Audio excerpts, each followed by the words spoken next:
We'll bring in Harley Lipman. He is on the APEC Executive Committee and is a Biden appointee for the Middle East Partnership for Peace.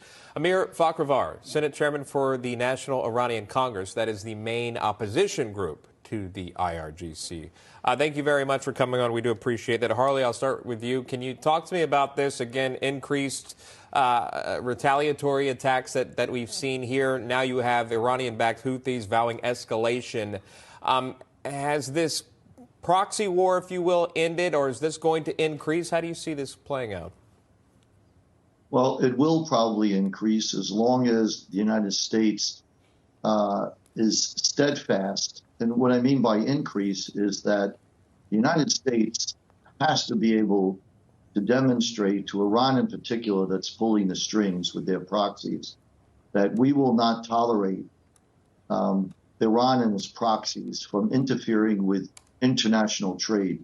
80% of trade is done on the oceans. And in that part of the world, that's where a big part of world trade takes place. It's extremely disruptive what the Houthis are doing. Freight costs have gone up 4 times. Insurance has gone up even higher than that. It has delayed deliveries, bottled up supply chain, and threatens trade all over because this could be continued elsewhere. There's other choke points in the region beyond the Red Sea here.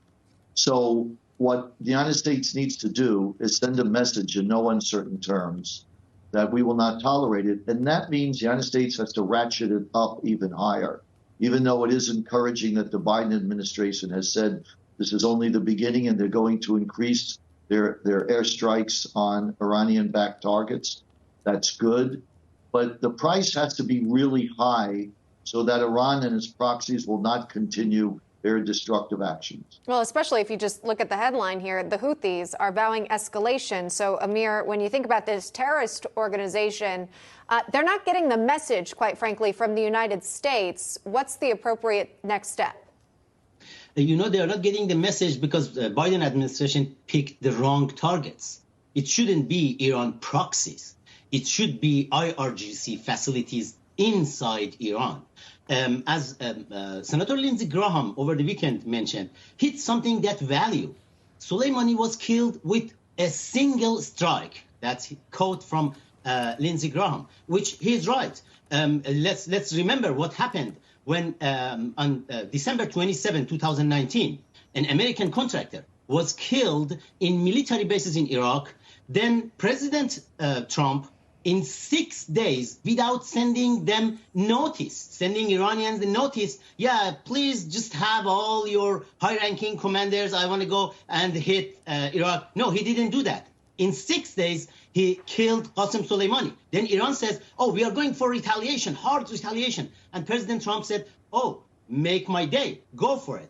And then he said, I picked 52 targets inside Iran in honor to 52 hostages you took in 1979 in American embassy in Tehran.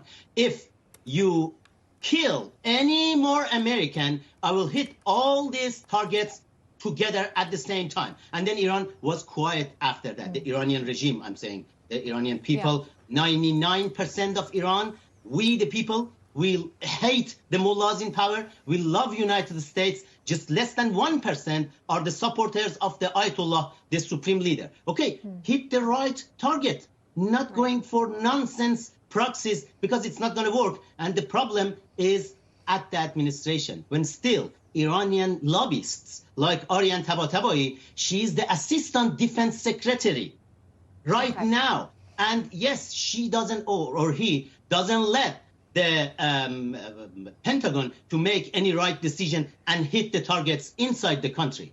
All right. Pentagon briefing, by the way, this afternoon. So stay tuned. American Agenda is going to be all on top of that. Harley Lipman and Amir Fakhravar. Gentlemen, thanks so much for coming on. Appreciate it.